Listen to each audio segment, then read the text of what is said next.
Assalamualaikum warahmatullahi wabarakatuh. Alhamdulillahirabbil alamin. Wassalatu wassalamu ala asrafil anbiya'i wal mursalin Sayyidina Muhammadin wa ala alihi washabihi ajmain amma ba'du. Puji syukur kehadirat Allah Subhanahu wa taala karena kita masih diberi kesehatan, kekuatan dan kesempatan, serta tak lupa pula kita kirimkan salawat serta salam kepada junjungan Nabiullah Muhammad sallallahu alaihi wasallam. Kali ini saya akan membawakan materi dengan judul kebutuhan dan rasionalitas dalam ekonomi Islam. Yang pertama, konsep rasionalitas Islam. Rasional mempunyai dua makna, yaitu metode dan hasil. Dalam makna metode, perilaku rasional adalah tindakan yang dipilih berdasarkan dengan pikiran yang beralasan, bukan berdasarkan dengan kebiasaan, prasangka dan emosi.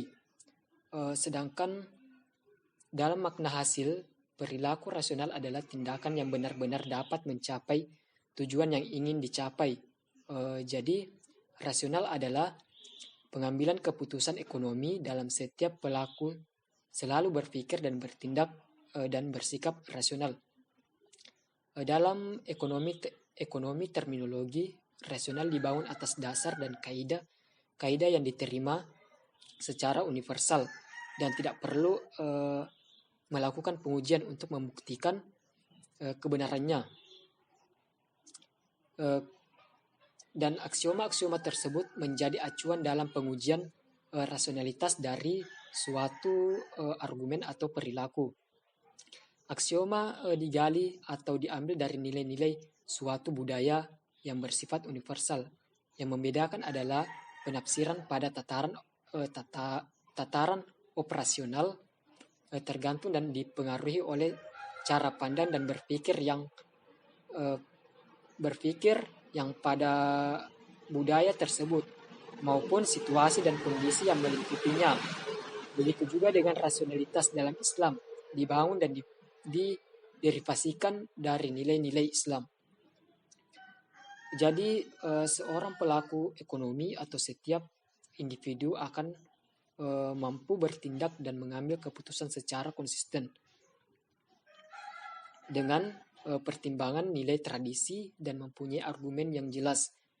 Dalam produksi kapitalisme, rasional berarti pengambilan keputusan yang dapat dicapai dengan prinsip efisiensi dan tujuan dari ekonomi itu sendiri.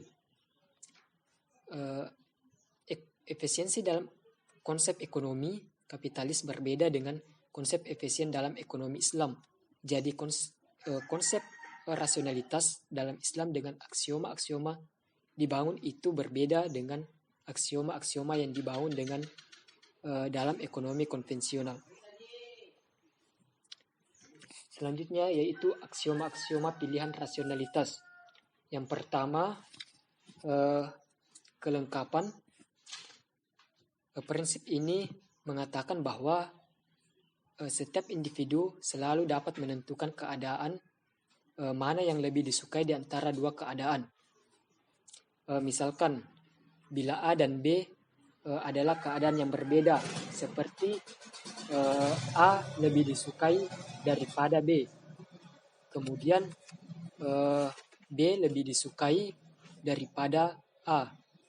Dan A dan B sama-sama disukai dan A dan B sama-sama tidak disukai. Kemudian poin yang kedua, transitivitas. Prinsip ini menerangkan mengenai konsisten seseorang dalam menentukan dan memutuskan pilihannya bila dihadapkan alternatif pilihan produk atau barang. Misalkan produk A lebih disukai daripada produk B dan produk B lebih disukai daripada produk C. Jadi produk A lebih disukai produk C. Prinsip ini hanya memastikan adanya konsisten internal di dalam diri individu dalam hal pengambilan keputusan. Kemudian poin yang ketiga yaitu kesinambungan. Prinsip ini menjelaskan bahwa jika seseorang individu mengatakan produk A lebih disukai daripada produk B, maka setiap produk yang mendekati produk A itu lebih disukai dari produk B. Kemudian poin yang keempat, lebih banyak selalu lebih disukai. Prinsip ini menjelaskan bahwa jumlah kepuasan akan meningkat jika individu mengonsumsi lebih banyak barang atau produk. Dalam ilmu ekonomi disebut atau dikenal dengan kurva indifferent. Kemudian aksioma-aksioma rasional dalam Islam. Yang pertama itu maslahah sebagai tujuan ekonomi, dan yang kedua menghindari kemubaksiran, ketiga meminimumkan risiko, dan keempat situasi ketidakpastian. Poin yang pertama yaitu maslahah sebagai tujuan ekonomi.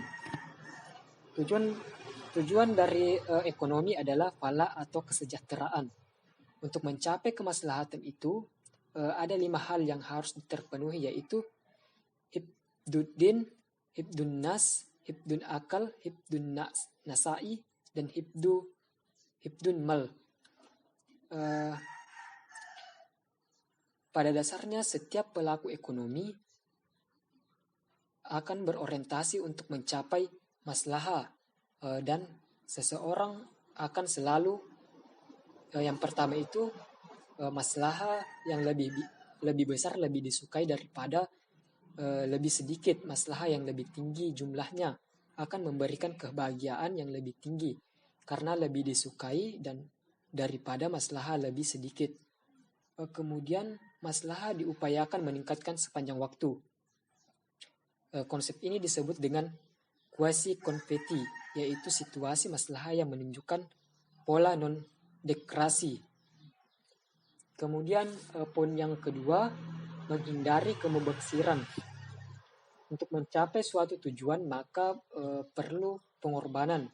Namun jika pengorbanan tersebut lebih besar dari hasil yang diharapkan, maka dipastikan terjadi pemubaksiran. Kemudian yang poin ketiga, meminimumkan resiko. Resiko adalah suatu tidak menyenangkan dan oleh karenanya menyebabkan menurunnya maslahah yang diterima. Jadi resiko harus dihindari seminimal mungkin. Resiko ini dibedakan menjadi 3. Resiko ini dibedakan menjadi 2. Yang pertama resiko yang bernilai dan yang kedua itu resiko yang tak ternilai. Resiko yang bernilai adalah resiko yang mengandung 2 elemen, yaitu resiko dan hasil. Kedua istilah ini muncul karena dalam hal-hal tertentu hasil selalu terkait dengan risiko di mana keduanya dapat diantisipasi dan dikalkulasi. Kemudian resiko yang tak ternilai. Resiko ini ketika nilai hasil yang diharapkan kecil dari resiko yang ditanggung tidak dapat diantisipasi atau dikalkulasi. Kemudian poin yang keempat, situasi ketidakpastian. Ketidakpastian dapat menurunkan maslahah yang diterima, oleh karena itu situasi ketidakpastian juga dianggap sebagai situasi yang dapat menurunkan nilai maslahah. Kemudian selanjutnya itu informasi yang sempurna hanyalah Al-Quran dan Sunnah. Dalam Islam, maslahah adalah segala bentuk keadaan ataupun perilaku yang mampu meningkatkan kedudukan manusia sebagai makhluk yang paling mulia. Terdapat 5 maslahah yang mendasar, yaitu pertama itu maslahah fisik, kedua maslahah agama, kemudian yang ketiga maslahah intelektual, keempat maslahah antar generasi, dan kelima maslahah waktu. Kemudian etika rasional dalam konsumsi Islam. Pertama itu kebutuhan dan kemampuan kemudian tujuan pembelanjaan harta, kemudian halal dan thayyiban, dan menimbun harta kekayaan, dan berlebih-lebih itu tidak baik. Kemudian kaidah pokok dalam rasionalitas ekonomi Islam, yang pertama itu pada dasarnya setiap bentuk muamalah adalah dibolehkan kecuali jika terdapat larangan dalam Al-Quran dan hadis.